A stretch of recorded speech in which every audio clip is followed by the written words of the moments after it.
आखिर ये पहाड़ बनते कैसे हैं? इस तमाम अमल के पीछे जो बुनियादी साइंस काम करती है उसे प्लेट टेक्टोनिक्स कहते हैं। हमारी ज़मीन की ये बैरूनी सख्त तय जिसे हम क्रस्ट कहते हैं कोई एक सालिम टुकड़ा नहीं है, बल्कि ये कई बहुत बड़ी और कुछ छोटी प्लेटों में टूटी हुई है। और ये प्लेटें साकिन नहीं हैं, ये नीचे मौजूद नीम पिघली हुई गर्म चट्टानों की एक तय जिसे मेंटल कहते हैं इस पर गोया तैर रही हैं।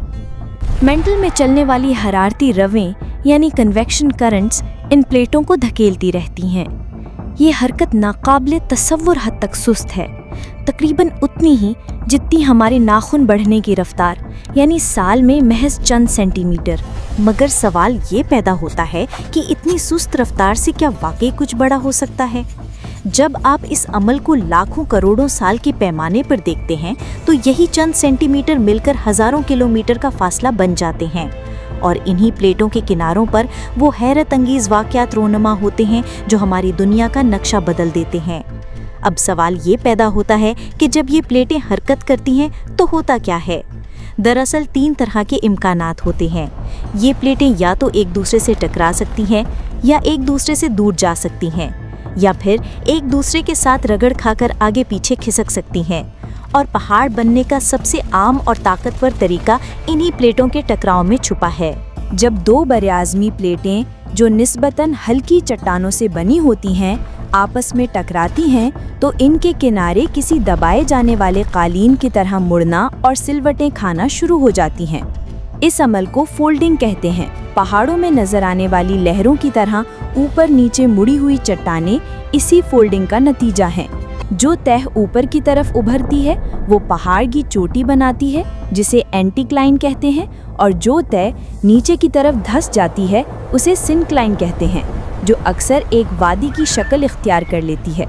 इस तरह बनने वाले पहाड़ तहदार पहाड़ या फोल्ड माउंटेन्स कहलाते हैं और ये दुनिया में सबसे आम है। इसकी सबसे बड़ी और जिंदा मिसाल हमारे अपने शुमाल में मौजूद कोहे हिमालय का अजीम सिलसिला है। ये पहाड़ इंडियन प्लेट की शुमाल की जानिब हरकत और यूरेशियन प्लेट से टकराने का नतीजा है।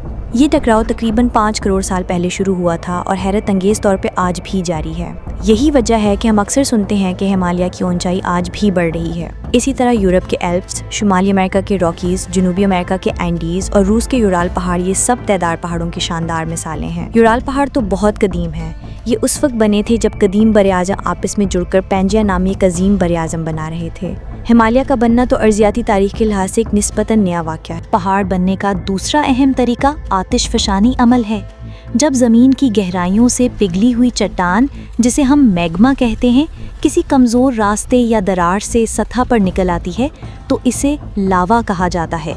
जब ये लावा बाहर निकलता है तो ठंडा होकर जम जाता है। इसके साथ राख और चट्टानों के टुकड़े भी निकलते हैं। जब ये अमल बार बार सदियों और हज़ारों सालों तक दोहराया जाता है तो लावा और राख की तहें एक दूसरे पर जमा होती जाती हैं और एक मखरूती शक्ल यानी कोन की शक्ल का पहाड़ वजूद में आ जाता है, जिसे आतिशफ़शानी पहाड़ कहते हैं। जापान का खूबसूरत माउंट फ्यूजी इसकी क्लासिक मिसाल है और अफ्रीका का बुलंदो बाला किलिमंजारो भी एक आतिशफ़शानी पहाड़ है।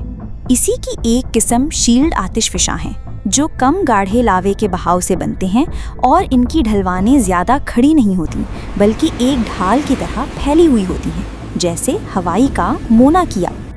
तीसरी किस्म ब्लॉक पहाड़ या फॉल्ट ब्लॉक माउंटेन्स हैं। कभी कभी प्लेटों की हरकत की वजह से ज़मीन की क्रस्ट में बड़ी बड़ी दरारें पड़ जाती हैं जिन्हें फॉल्ट्स कहते हैं। इन फॉल्ट्स के दोनों तरफ ज़मीन के बड़े बड़े टुकड़े या ब्लॉक्स होते हैं। फॉल्ट के साथ हरकत की वजह से एक ब्लॉक दूसरे के मुकाबले में ऊपर उठ जाता है और दूसरा नीचे धंस जाता है। जो ब्लॉक ऊपर उठ गया वो पहाड़ बन जाता है जिसे हॉर्स्ट कहते हैं, और जो ब्लॉक नीचे धंस गया वो एक गहरी वादी बनाता है जिसे ग्रैबन या रिफ्ट वैली कहते हैं। अमेरिका में कैलिफोर्निया की सीरा नेवाडा रेंज और जर्मनी के हार्ट्स पहाड़ इसकी बेहतरीन मिसालें हैं। और सबसे मशहूर मिसाल मशरकी अफ्रीका की अजीम रिफ्ट वैली है जो लिबनान से मोज़म्बिक तक फैली हुई है और इसके किनारों पर ब्लॉक पहाड़ मौजूद हैं। एक और दिलचस्प किस्म गुंबदी पहाड़ या डोम्ड माउंटेन्स हैं। इनका ताल्लुक भी मैग्मा से है, लेकिन एक मुख्तलिफ तरीके से।